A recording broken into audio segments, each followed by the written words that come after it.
last night, overnight, when they saw a window to give the green light and go ahead with these remarkable developments. Hallie. And any clarity, Monica, on remarkable, no moral judgment here. It's just cool. How that unfolded. Injuries, for example, the president suggested, I believe, that a helicopter, or at least an aircraft, was hit but flyable, as he put it, in the process of what he called what the defense secretary called exfiltration, which is getting out of Venezuela.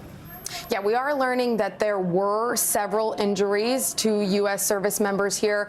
I'm told by a White House official that they are all in stable and good condition. We are trying to learn more operation with the fact that the president's saying that we shouldn't be, quote, afraid of boots on the ground, saying that that's something that the U.S. can handle, but giving absolutely no indication how many, how long, and when or whether there will be an end date to that as we talk about the fate of the U.S. service members who were involved in the operation last night and the fate of these potential U.S. service members who could be involved in this prolonged entanglement for some long time to come.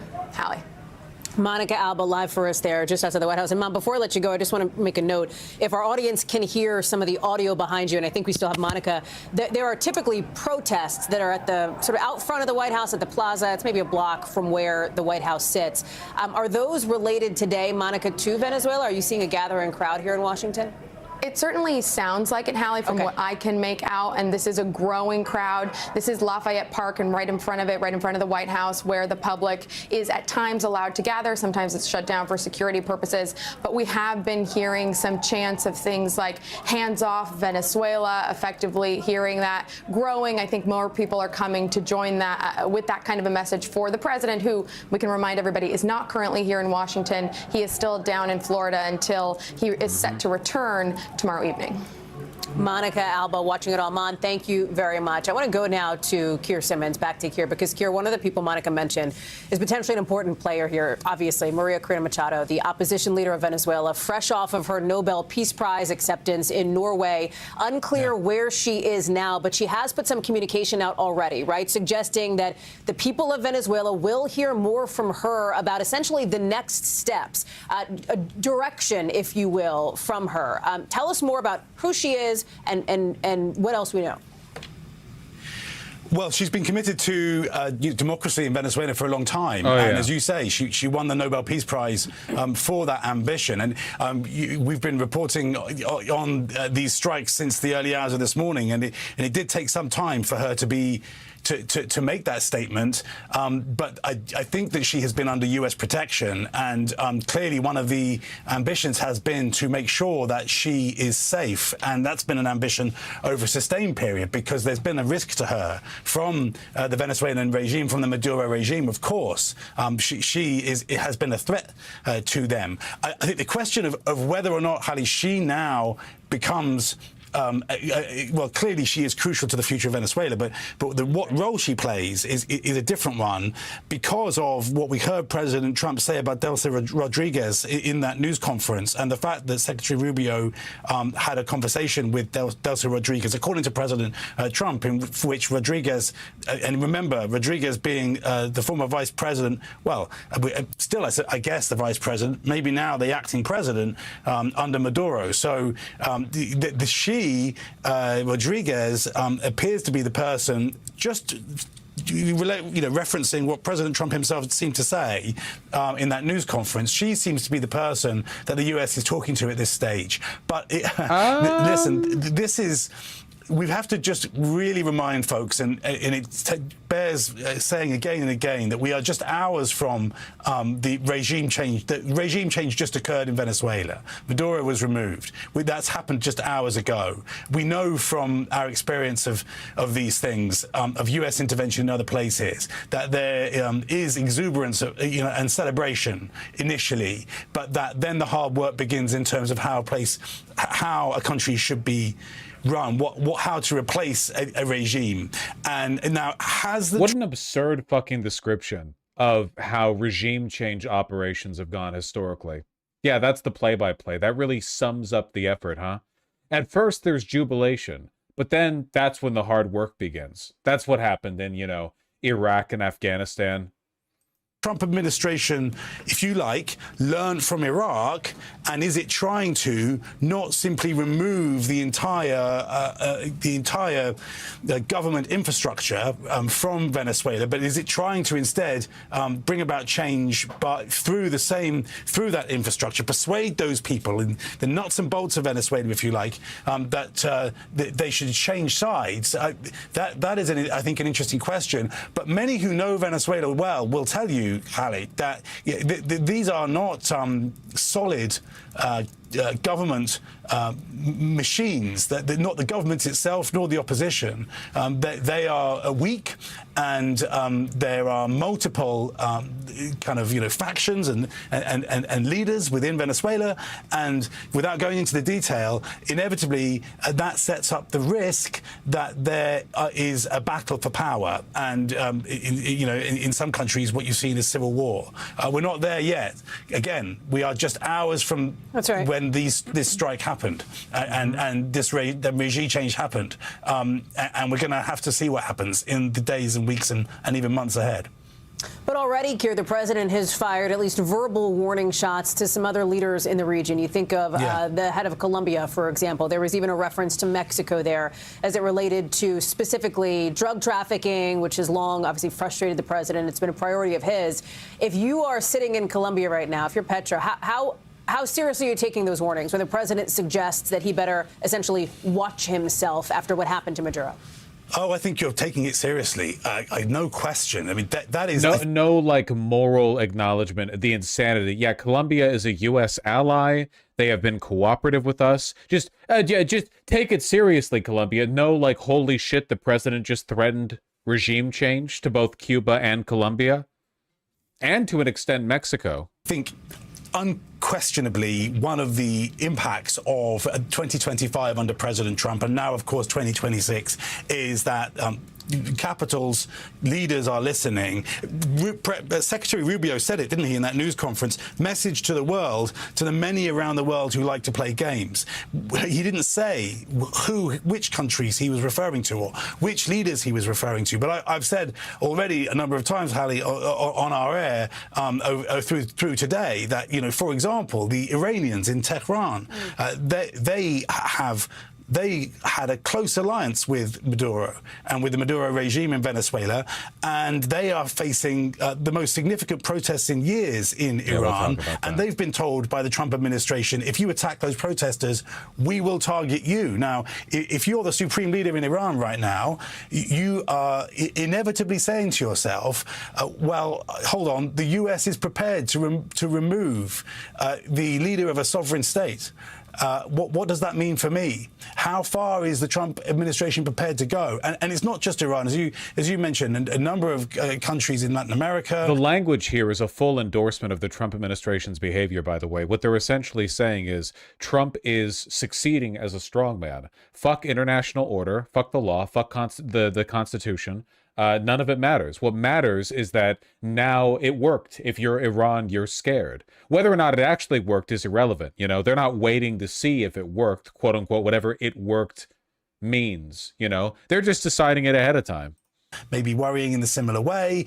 Certainly, all around the world, there are questions. And while Iran is worrying, China will be watching. And I think that the question of how, keep in mind, China is a naturally very, very cautious government in many ways. And how China, how Beijing is viewing this will be something that people will be picking over. Whether it says to them, but be careful, because actually you never know what the Trump administration is going to do, or whether they conclude from this, actually, this is a green light for countries to intervene in their own regions, and that's the new world we live in. I mean, these things, we're going to have to wait. Keir Simmons, Keir, we're glad to have you with us today. Thank you. I know you'll stay close to your camera, but as you hear Keir talk about this warning that was delivered not just by Secretary of State Marco Rubio to other leaders, but by President Trump himself to the region, around the world, I want to play you a little bit of that. Here it is.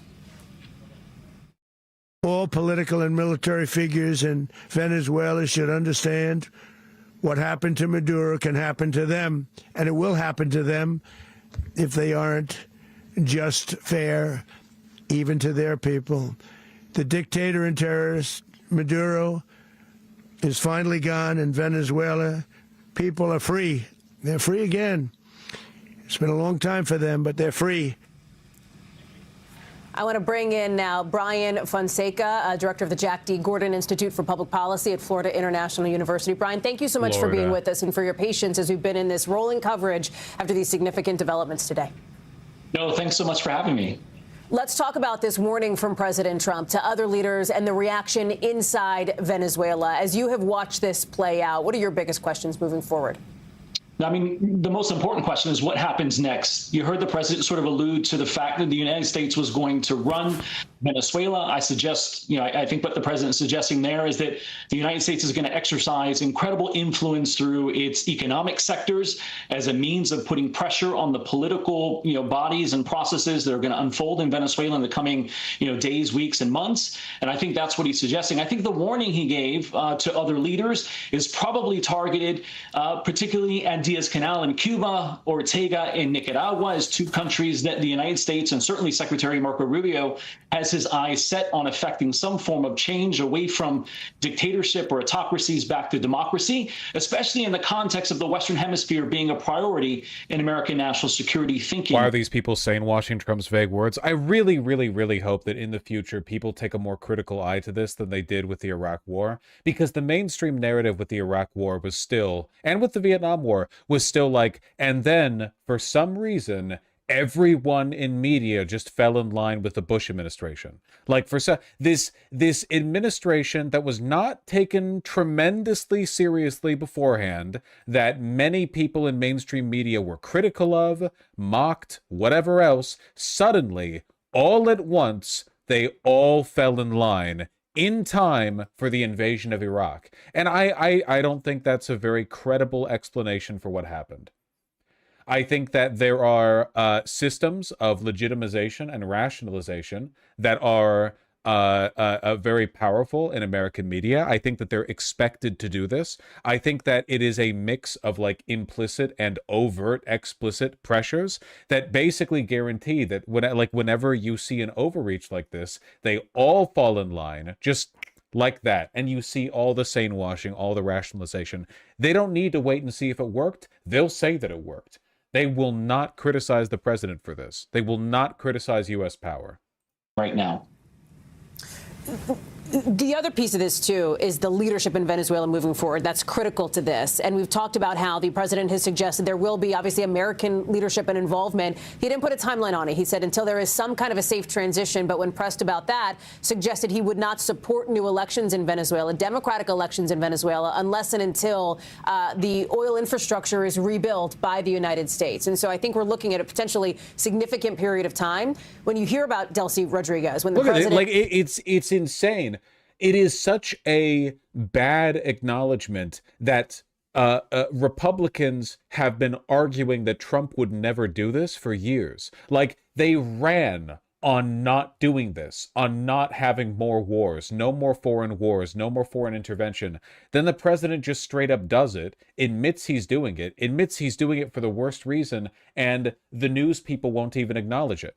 They're just pretending, oh, what an interesting play from the president, What a fascinating development. Just no consideration at all for what it means. And the Secretary of State invoke her, of course, the vice president, who's been sworn in now as president. Secretary of State Rubio having what was described as a lengthy conversation with her. Help us understand what her role could be in any kind of Venezuelan American leadership moving forward for that country. Yeah, I mean, I think she's brought in to sort of serve as an arbitrator or a broker of transition. I mean, ultimately, the institutions that matter in Venezuela don't have a whole lot of trust for the Democratic opposition that has been sort of in the streets over the last several months, and particularly, people, figures like Maria Machado. And so those institutions, and I'm talking about institutions like the Venezuelan military and Venezuelan security forces, I think those institutions don't trust the opposition, and I think those institutions are critical in any type of transition back to Venezuela in the future. I think what the president may be suggesting there is that Delcy and some other co-power or power sharing structure is going to be in place until there's a time in which new elections will be called. And I suspect you could look as far as 18 months out before new elections are called. Also, look at how they're trying to assign reason to what Trump said. Trump did not answer the question, who is in charge of Venezuela now? He just didn't. He was asked twice directly, and both times all he did was ramble on about oil. Like, he has not given an answer to that. He said, we are, kind of. He said we'd be running things, but like, who's the actual on-point guy in Venezuela? This guy, rather than saying, yeah, Trump didn't say, that's really weird. He wouldn't acknowledge who's in charge. You need to know who's in charge of a country. There, at the very least, needs to be a person who's thought of as being in charge of the country. Is Trump suggesting that the sworn-in vice president, now the interim president, is illegitimate, that she's not actually capable of running things right now? What's happening? But he doesn't ask any of these questions. He's just acting as though it's all a big plan. It's all a big plan. And then the country has an opportunity to democratically elect its next leader. Until then, it's going to be a power sharing structure that includes Delcy as sort of the head of state, and then U.S. and opposition members sort of in that mix in terms of governing, purging institutions, bringing those institutions back into the rules of the democratic game. And that will sort of maintain until elections are called and again, some type of formal transition back to democracy follows. And how do you see the role of the United States as almost a kind of, as the president described it, oil broker in Venezuela, if and when that infrastructure is rebuilt, Brian? Yeah, I mean, I think at the end of the day, the oil sector in Venezuela is the most important economic engine for Venezuela. It's been that way historically. Venezuela has been sitting on, an enormous amount of oil for a very long time. One of the founding members of OPEC in 1960. And yes, the U.S. has been deeply involved in building out Venezuela's energy infrastructure for over a century now. And so Venezuela is one of the big players in oil. And I think the United States is looking to take a dominant position in the Venezuelan oil sector and leverage that position as a means of affecting political influence in Venezuela while also benefiting economically in Venezuela and for the United States as it brokers that sort of reintroduction of Venezuelan oil into the global oil market. Before we let you go, I just want to get a sense for you, not just on what's next, but also how you have seen this unfold, because I just have been speaking with an expert, former SDNY prosecutor. Of course, the indictment against Maduro is out of the Southern District of New York, who suggested that based on the reading of this indictment, for somebody this high profile, for somebody in the position of power that Nicolas Maduro has been in, it is likely there were cooperators, insiders, in other words, who were having some kind of a back channel communication with United States officials here. And I wonder, as somebody who's watched this region, who's an expert here and who knows this well, how if that sounds credible to you. Like I said, it seems likely, but give us your sense of that. Yeah, no, I think it absolutely sounds credible. I mean, I won't say entire ease, right? I mean, this was a very difficult, complex military operation that unfolded. It was a multi-domain operation that included air, sea, land. And so all of those elements, are really sophisticated and complex to pull off. And the fact that the United States was able to go in with relative ease and extract, Maduro in the cover of night, I think there has to be some degree of, engagement that took place in the lead up to that. Just the location of where he was at and the ability to, again, target and get in and out relatively easily, I think it, suggests that there may have been a little bit more to uncover in terms of the, complicitness of other important actors on the ground. And I think, again, this was all about timing. If members of the political or military elite jumped too early and the regime didn't fall, then those people were probably going to end up in prison, if not worse, by, being convicted or prosecuted by the current regime. And so I think timing was really critical to all of this. This has been a buildup, by the way, that's been, 6 months in the making, at least in terms of the ability. Once the United States decided it was going to start introducing military assets into the region, I think this was always one of the objectives, was to remove Maduro from power and see some form of valley or transition period back to democracy for Venezuela. It was always the plan. Yeah, the plan to liberate Venezuela. It was all part of the plan. Kidnapping a leader of a sovereign country? Just fuck God, Emperor Trump. It's all just falling into place, an important country in this hemisphere, not just in the context of, democratic governance, but also in the context of, harboring American adversaries like Russia, China, and Iran, and giving them space to operate in the Western Hemisphere. Brian Fonseca, thank you so much for your expertise and for joining us during our coverage here on NBC News. Appreciate that. I want to take it back here to Washington and specifically to the building a couple of blocks from where I'm sitting, and that's the United States Capitol. Mel Zanona is there, our congressional correspondent. And while members of Congress are out for the tail end now of this holiday recess, essentially, Mel, their holiday breaks, there has been a lot of reaction from the left, but also from inside the president's own party about what has developed in Venezuela. I know we expect to hear from at least one senator coming up in the next 20 minutes or so, right? Yeah, that's right. We're expecting to hear from Tim Kaine. That is the Democrat from Virginia. He's expecting to introduce a resolution and force a floor vote as soon as next week that would essentially block additional action in Venezuela without congressional approval. That has been a key part of this debate on Capitol Hill. But similar measures have failed in the past because there's actually very few Republicans who have sided with that idea. For the most part, what we have seen from Republicans is overwhelming support for Trump's actions and the capture of Maduro. And in fact, there were a number of administration officials, including Secretary Rubio and Secretary Hegseth, who have been calling members all morning, all day today, sort of walking them through their justification for this action, which did not receive any authorization from Congress. And in fact, Congress was not even notified prior to these actions taking place, with Secretary Rubio saying this is not the kind of mission you can pre-notify Congress, that it would endanger the operation, endanger the mission. And then President Trump at the press conference stepped in and said Congress tends to leak. We don't want leakers, suggesting that is the reason that they didn't share this very sensitive information with top members of leadership as well as top members of the Intelligence Committee. But the argument that has been made to Republican lawmakers, and it seems to have worked with at least one skeptic, that's Mike Lee of Utah, is that the reason why they didn't need authorization in this case is because they were carrying out a warrant to arrest Maduro. And so any action with the military, any strikes were intended to protect U.S. military personnel, which Republicans, including Mike Lee, we're never getting a declaration of war ever again, man. It's done. That era, it's done. It's never happening again. The United States will never again be in a war. Completely falls within Trump's constitutional jurisdiction. Now, that being said, there have been a few Republicans who have come out and said that they disagree with what Trump did here. They think it's unconstitutional. That includes Thomas Massie. And then I think really notable for me, Hallie, was Marjorie Taylor Greene, a former Trump ally who was noticeably split with the president in recent weeks and months. She came out and said, MAGA voted to end forever wars. Boy, were we wrong when we voted for Trump, thinking that this would not happen. And so while there are a few Republicans who are voicing their criticism, by and large, Republicans are standing by them. Democrats, of course, that's a separate question. Like I said, we'll see that war powers vote next week. The question is whether more Republicans will actually join that effort. It kind of scares me a little bit that most people in America now are growing up in a media environment where they think it's normal for people who present the news to never actually tell you what's right, wrong, correct, or incorrect.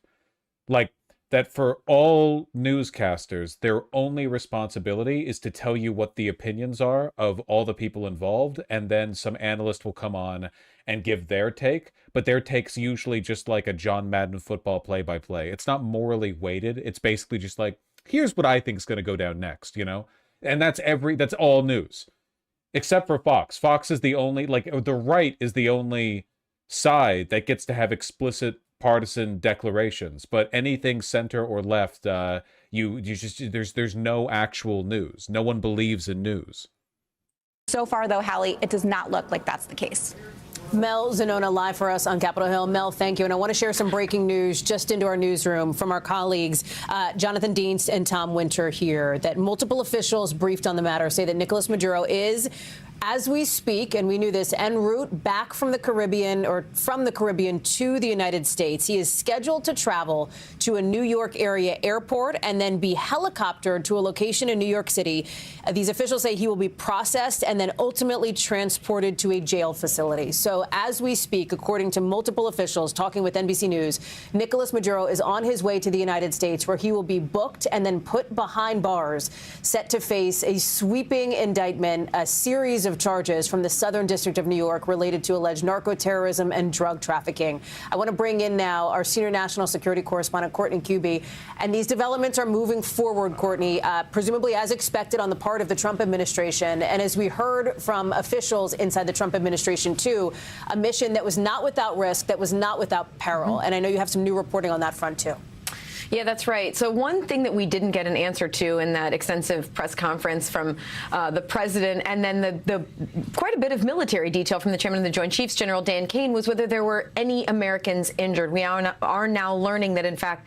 We also heard a remarkable level of detail from President Trump, Courtney, and we have seen this from him in the past when describing military operations, about the way that this process unfolded, including this implication, Court, that the United States had some kind of role in basically blacking out Caracas when this mission was undertaken. That really raised my eyebrows, too, because we don't normally hear about this sort of thing. I mean, and there's several different ways. The reality is we know that the U.S. and the U.S. military specifically have these sorts of capabilities. So they have the ability to jam radars and to jam air defense systems to essentially create, as the chairman of the Joint Chiefs explained it, a pathway for this mission that was going in on the ground there. What they want to do is create conditions so it's as safe as possible for the team that's going in to actually grab Nicolas Maduro and his wife, so that they have taken out as many of the possible threats as possible. Now, one way we've seen this with manned aircraft in the past with U.S. military missions, where they will jam the air defenses, but we also know they have the ability through cyber and other means to essentially black out locations. And the president indicating that the U.S. did that. He didn't give them the means in which that happened, but he did say the U.S. did it. Remember, the U.S. also had a number of different aircraft that they've been flowing into the region in recent weeks that have similar capabilities. They have the jammers. They have like children, just breathlessly detailing. If the Vietnam War was happening now, and I'm sure they did this to some extent, if we dropped a fuck ton of Agent Orange over the jungles of Vietnam, we would have they would be, oh my God, I can't believe Nixon, LBJ, they planned this and they got it done, and oh man, look at what that stuff can do. And we heard about Agent Orange, but we didn't realize how effective it was, and wow, that's so cool.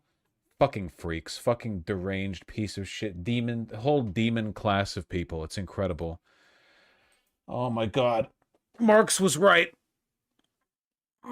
Having more than $5 in your pocket instantly turns you into Adolf Hitler. Disco Elysium was right. Communism is impaling all people with more than 23 real in their pocket.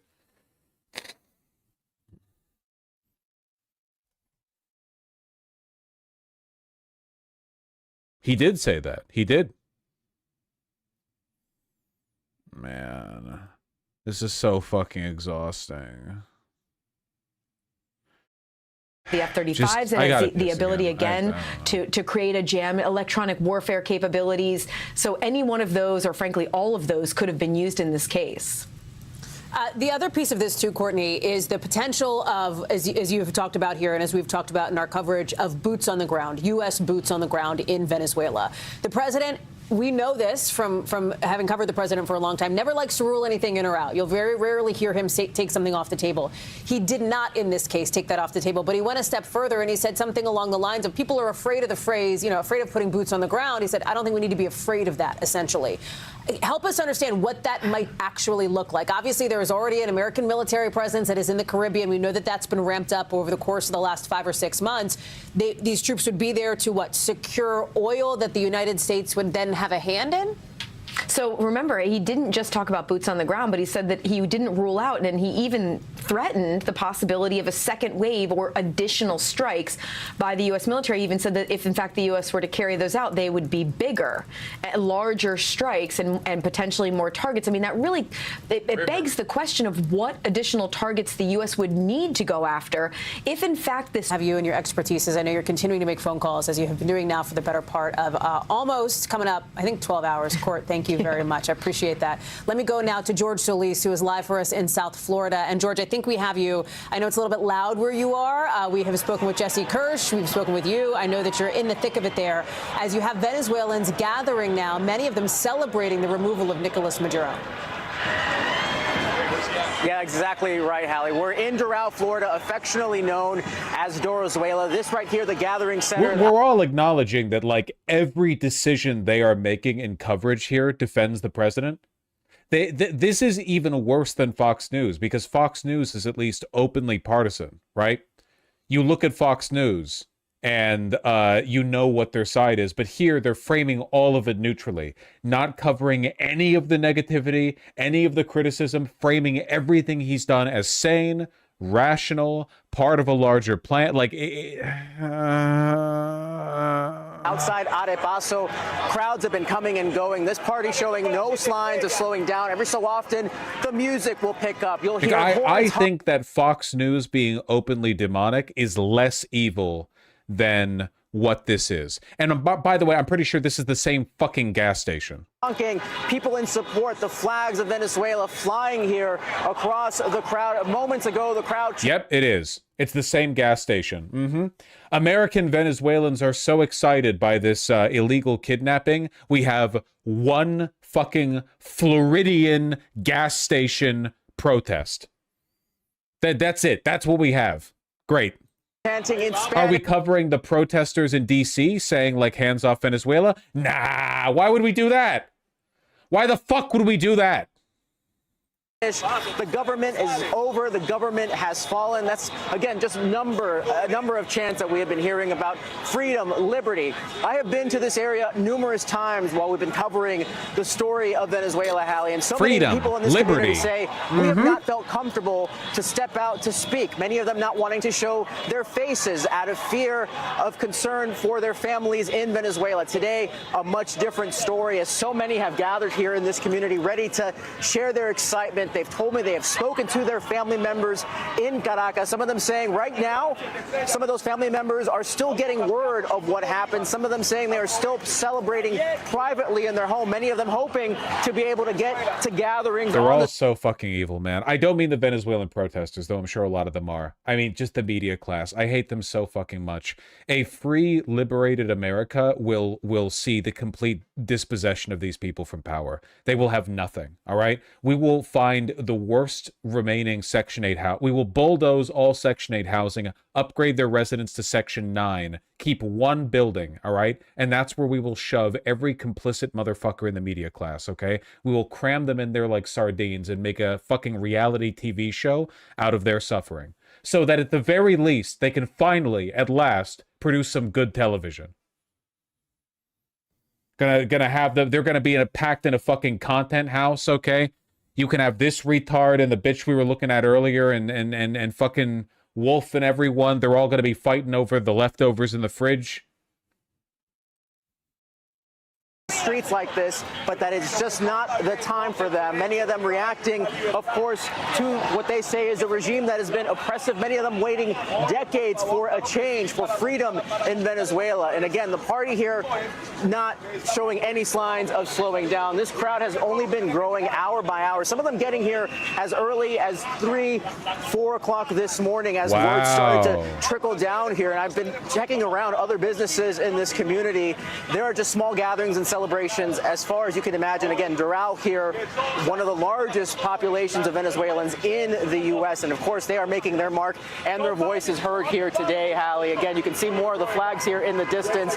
Police here also a heavy presence. They are making sure everything here stays orderly. And for the most part, I can say that it has been. And you're seeing some leadership here from Miami and some other council members also arriving here to take part in this celebration. Again, just eclectic. The energy here is only increasing as the hours go by. And George, Macron issues a statement in full support of the regime change. Yep. The Venezuelan people are today rid of the dictatorship of Nicolas Maduro and can only rejoice at this by seizing power, trampling on fundamental freedoms. Da da da da. Yep.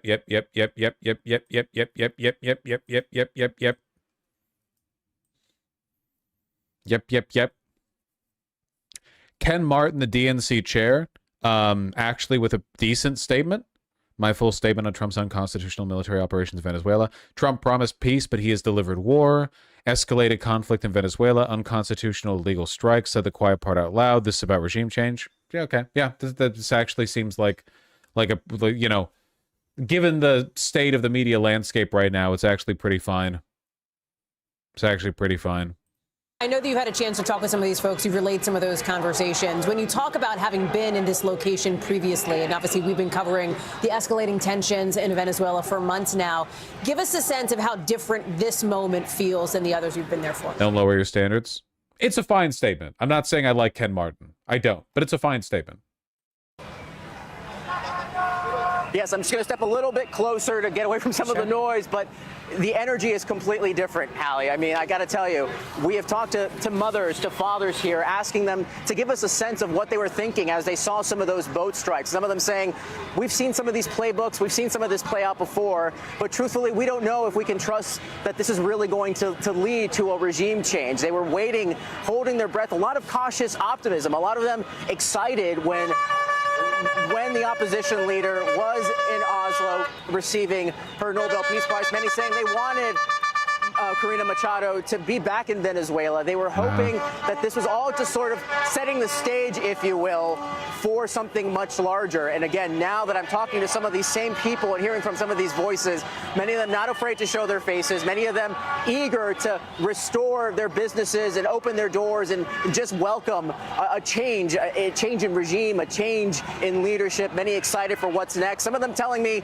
they're thinking about their plans to return home to see family they haven't seen in years. Some of them still saying not quite yet, that there's still that cautious optimism, as I mentioned. But again, Hallie, as you hear the sounds here, the echoes of this crowd, there's definitely a sense that, again, the excitement here, again, it's just going to carry on into the manufacturing consent in an era where not even the White House bothers to manufacture consent. Trump up there saying, yep, we're doing it for oil, regime change, boots in the ground, we don't care, Exxon money, let's go. And the NBC being like, well, we have to launder this somehow. Look at this 30 Venezuelans in a gas station who are happy. Don't look at any other people who aren't happy. Into the night here. A lot of enthusiasm, a lot of activity there in Doral. George Solis, thank you very much for being out there. I know you'll remain out there through the better part of the afternoon as we get more developments, obviously, on Nicolas Maduro being transported now to the United States after that attack on Venezuela and the military helping to bring Maduro into custody, then transported to a U.S. Ship, essentially, and now heading to New York. I want to bring in Professor Alan Weiner, director of the program of international law at Stanford Law School. Professor, thank you so much. International law. So he's going to unambiguously condemn the objectively illegal kidnapping? Thanks for being with us. Pleasure to be with you. And let me start with Maduro being taken into custody here. And there have been questions raised around the legality of the United States making a move like that, setting aside, of course, the indictment or considering the indictment for the Southern District of New York. What is your assessment, Professor, of the legality of what the United States has undertaken here? Well, there are two separate questions. One is it lawful for the United States to indict Maduro for violating provisions of U.S. law? And yes, of course it's legal to indict people. You can indict people. You're allowed to indict people.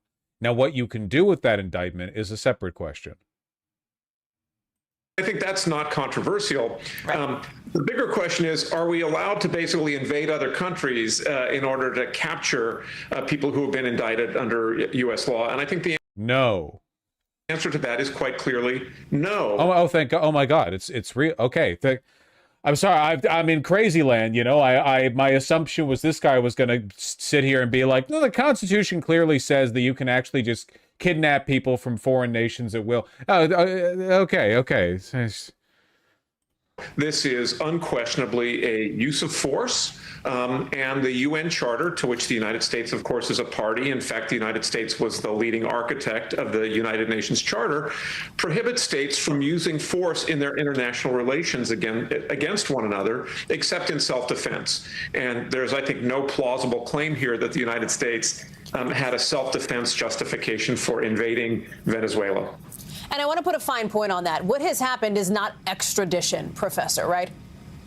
No, extradition would be done pursuant to a treaty, and it would run through the, you'd submit an indictment, and the other country would have a chance to review it. That would be a formal legal process. Now, this is an abduction. And those kinds of legal processes play out all the time, right? I mean, we see extraditions all the time in the United States. We rarely see. Yeah, because those are different. Extraditions are a legal process done with the consent of the nation that is doing the extraditing. But that's not relevant. He isn't a U.S. citizen. A person doesn't have to be a U.S. citizen to be indicted. They don't even have to commit their crimes in the United States. There are, well, it depends, The United States can indict a person in a different country and then demand their extradition. That happens pretty often, And there's nothing wrong with U.S. federal courts indicting Maduro for crimes, and he has committed crimes, and I think there are, legitimate arguments that can be made there. The line is, you can't invade the country to carry out the arrest warrant. That's not allowed. Obviously, large-scale military operations to take down the leader of another country like this. Extradition is the normal way that we obtain jurisdiction over a fugitive in a foreign country. Now, no one expects that had we submitted an extradition request to Venezuela, that Maduro, the one to sign off on the paperwork, would have said, yeah, sure, I'll surrender myself. I'll extradite myself, right? Yeah. No, I mean, you're totally right in that instance. But when you talk about the international pushback here, what is the enforceability of any of that kind of pushback? Well, it's limited. I mean, international law, I always tell people, international law is very different from the way that a domestic legal system that's a well-ordered system works. There's no compulsory courts necessarily to resolve disputes. There's no international police force. Now, countries like the United States like this. The reason why the international system is structured the way that it is because we want states to have discretion and sovereignty. It is the case that Venezuela, and this may come as a surprise, is a party to the Rome Statute of the International Criminal Court. So it is conceivable that we will see an investigation. That's not really a surprise. Most serious countries are, just not the United States. Investigation in the ICC into allegations of aggression by the United States. Normally, though, the way that he supported the UN Charter and the idea that states should not be able to invade their neighbors to pursue their foreign policy objectives, as the United States has done here. Professor, the president... At the very least now, there is literally no argument for China not seizing Taiwan, right? Everything... If we can invade Venezuela and kidnap their leader because he, I don't know, allows cartels to traffic drugs from their country to the United States, what the fuck does that mean? He allows illegal industry? That's okay, sure. Every country to some extent is aware of illicit activity conducted within their borders that negatively affects neighboring nations.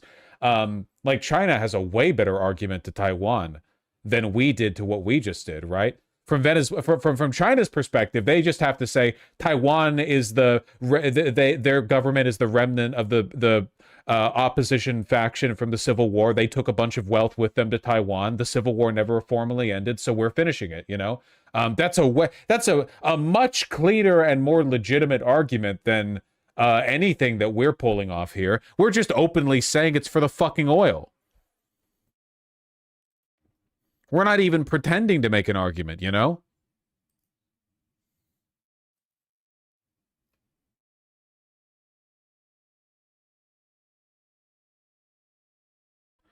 How cooked am I? I am in Taiwan. I would say the odds of an invasion of Taiwan have gone up considerably, but are not yet at 50% within the next year.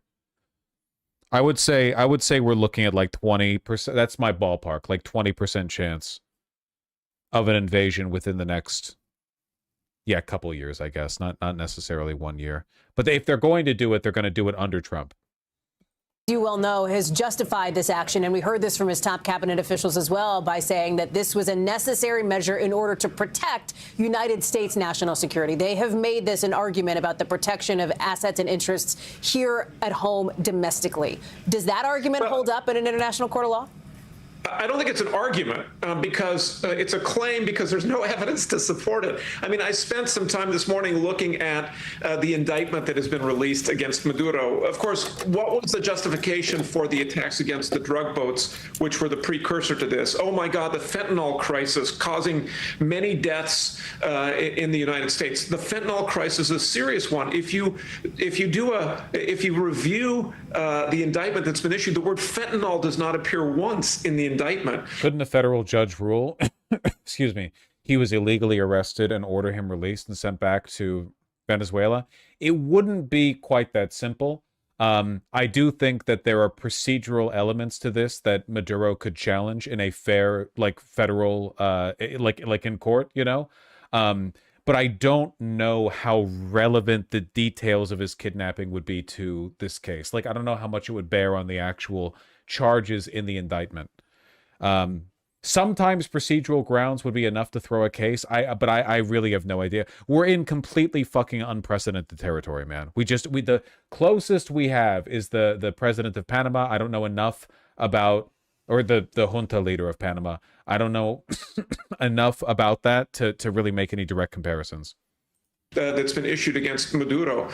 So no, these are not, the fact that you don't like a country, the fact that you have difficult foreign policy relations, the fact that it might be doing things that are harmful to you are not justifications for invading the country and overthrowing them. The law is clear. You can use force against another country only if you have sustained an armed attack in self-defense, and that manifestly is not the case here.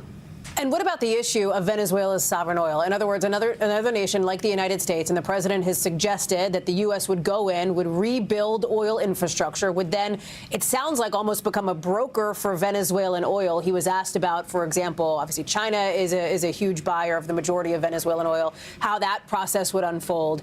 How does that fit into this bigger legal picture here? It fits poorly, I'm afraid. If the United States puts boots on the ground and takes control of Venezuela, takes military control of Venezuela, we would at that point be an occupying power. And the law is quite clear that when you're an occupying power, that does not give you the right to basically come in and take the assets of another country, to restructure the governance of another structure. You're there basically on a short-term basis to allow a new government to be reinstated and to take control of the country.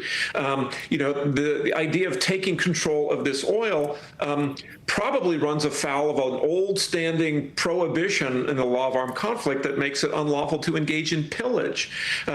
There's another old concept that says when you occupy... Did you just fart cough? No, that was the State Department releasing the anthrax bomb they planted in NBC's headquarters in case they ever have a knowledgeable guest on. Another country, you act as a usufruct. It's an old legal term from the early 20th century, but basically it means you're a trustee. You're able to kind of manage these assets for the benefit of the people, not for the benefits of the invading or occupying force.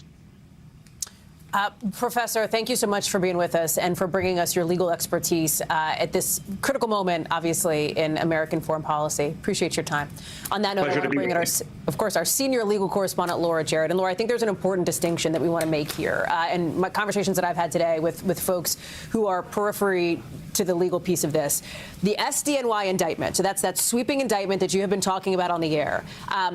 It is my understanding, and help us work through this here, that it would certainly be, as Nicolas Maduro, as we speak right now, is on his way, based on multiple officials and the reporting of our colleague Tom Winter, on his way to the United States, to New York, where he will be booked and processed and put behind bars. It would be within his legal right to challenge the way that he was brought into custody in order to face this indictment, Laura, but that is separate and apart from the charges listed in this indictment. In other words, the method of his, let's call it arrest, separate from the process legally that would unfold in the SDNY.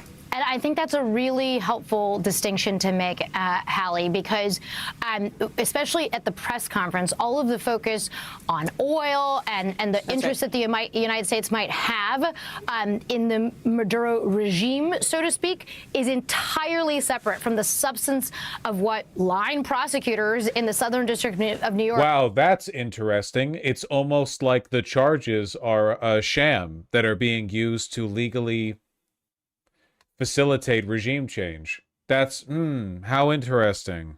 Are going to be facing come Monday when they have to go into court and defend these actions, right? And so the substance of the drug and the gun running, that might all be completely legit, and prosecutors may point to the fact that this was brought years ago and there's some changes here and there, but mostly the same. The situation that is far different than 2020 is the way that he was extracted and the stunning nature that we saw a sovereign power essentially removed in a non-voluntary fashion. And that's where a defense attorney, maybe removed in a non-voluntary fashion. I wonder if there's a more succinct term for that.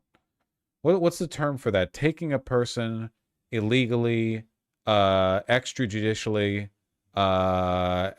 you know, without, they don't want it, the country they're in doesn't want it. What's the term for that? To some success, maybe not, could try to find some area to exploit, right? If you can't go after the actual charges, you go after the way the person was apprehended, Hallie. And I think that's the thing that you're going to see play out in the short term.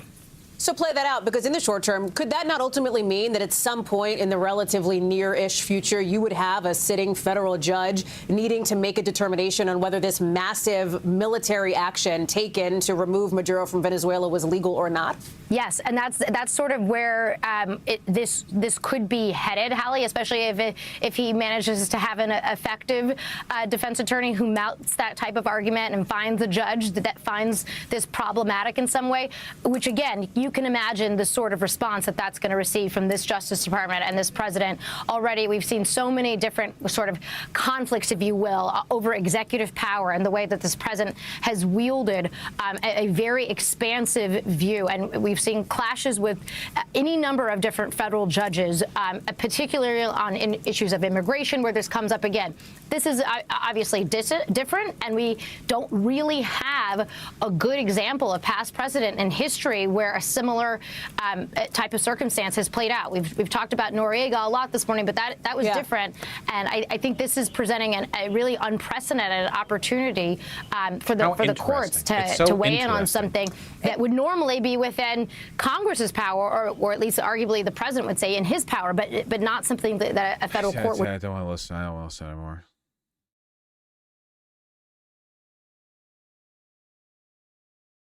It just means, once again, the president is showing that under his so-called leadership, you cannot trust the United States.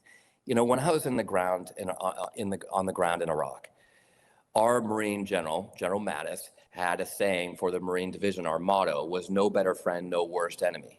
That meant that you took being an ally of the United States Marines seriously. You also took being an enemy of the United States Marines seriously. Our allies could trust us to be by their side. Our enemies could trust us to be against them. Well, we don't know what that means anymore, because Putin is our friend. Yeah, I long for the days of American transparency, respectability, and you know, decency. You know, like during the Iraq War,